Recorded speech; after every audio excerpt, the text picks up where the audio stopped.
Tezkiretül Evliya Feriduddin Attar. Çeviri Mehmet Zahid Kotku.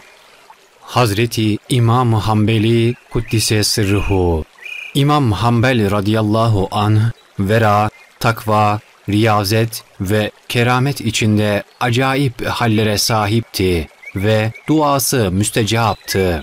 Zunnun-u Misri ve Bişri Hafi, Maruf-u Kerhi ve Sırrı Sakati Kaddesallahu Ervahum ile sohbet ederdi. Ahmet Hanbeli'yi tutup halife önüne getirdiler. Kur'an mahluktur dediler. Halife sarayının önünde bir çavuş duruyordu. Ya imam, korkma, hakkı koyup batıl söyleme. Ben bir kere uğruluk ettim. Beni sopa ile dövdüler. Haksız olduğum halde ikrar eylemedim. Sen ise haktasın, ne korkarsın dedi. Onun sözü Ahmet'e kuvvet olmuştu. İçeri koydular. Kocalmış ve riyazetten zayıf olmuştu. Elini ardına bağlamışlar, kamçı ile vururlar. Kur'an mahluktur derlerdi. Nagah Ahmet'in içi donu çözüldü. Gayb'dan bir el çıkıp Ahmet'in donunu bağladı. Ol kerameti görünce Ahmet'i salıverdiler. Nakildir ki bir gencin anası kötürüm oldu. Oğluna dedi ki, benim senden hoşnut olmamı istersen git İmam Ahmet'e yalvar, benim için dua kılsın da ben hoş olayım dedi. Yiğit kalkıp Ahmet Hanbel'in kapısına geldi. Ahmet kimdir dedi. Hacetim vardır dediyse de Ahmet kapıyı açmadı. Hacatını Allah bitirsin dedi.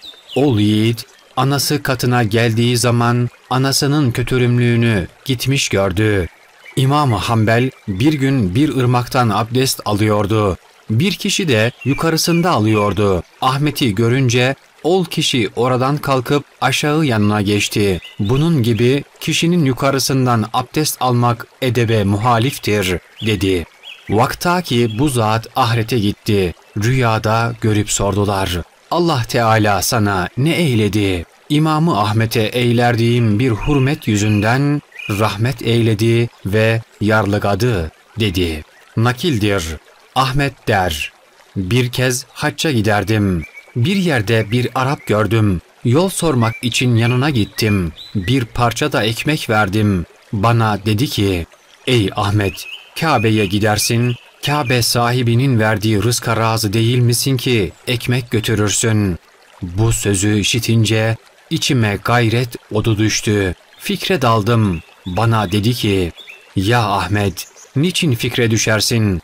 Allah'ın her bucaktan öyle kulları vardır ki bir kez nazar kılsalar dağlar hep altın olur. Baktım, gördüm ki dağlar ve yerler hep kıpkızıl altın olmuş. Ben ol heybet içindeyken hafiften bir avaz işittim. Ol gördüğün öyle bir kuldur ki eğer dilerse onun için göğü yer, yeri gök ederim. Onu sana gösterdim. Bir daha görecek değilsin dedi. O anda o Adem'e baktım, göremedim. Ahmet'in bir kere duvarı yıkılmış idi. Şakirtlerinden birinin komşu duvarından biraz toprak alıp çamura kattığını gördüğünden Ahmet o şakirdini bana yaramazsın diye katından kovdu, duvarı ayrı çamurdan yaptı. Ahmet bin Hanbel'e sordular, tevekkül nedir? Allah'ı bilmek ve rezzaklığına itimat edip inanmaktır dedi. Rıza nedir? Dedi ki, kendinin bütün işlerini Hakk'a ısmarlayıp hayır, şer ne gelirse razı ola. Muhabbet nedir? Dediler. Bunu Bişri Hafi'ye sorun. Buna cevap veremem. O diridir, ondan utanırım dedi.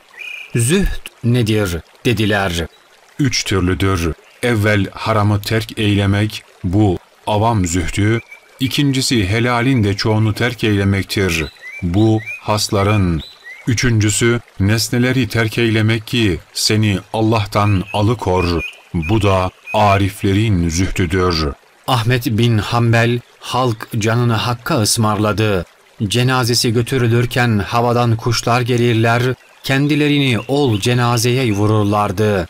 O gün 40 Yahudi ve ateşperest zünnarlarını kesip Müslüman oldular. Muhammed bin Cerir Hazretleri der ki, bir gece düşümde Hazreti gördüm. Hızlı giderdi. Bu ne gitmektir dedim. Uçmaya giderim dedi. Allah Teala sana ne eyledi dedim. Rabbim beni yarlıgadı. Başıma tac, ayağıma altın nalın giydirdi ve buyurdu ki, ya Ahmet, bu onun içindir ki Kur'an'a mahluk demedin. Vefatı 241. Seslendiren Abdullah Can.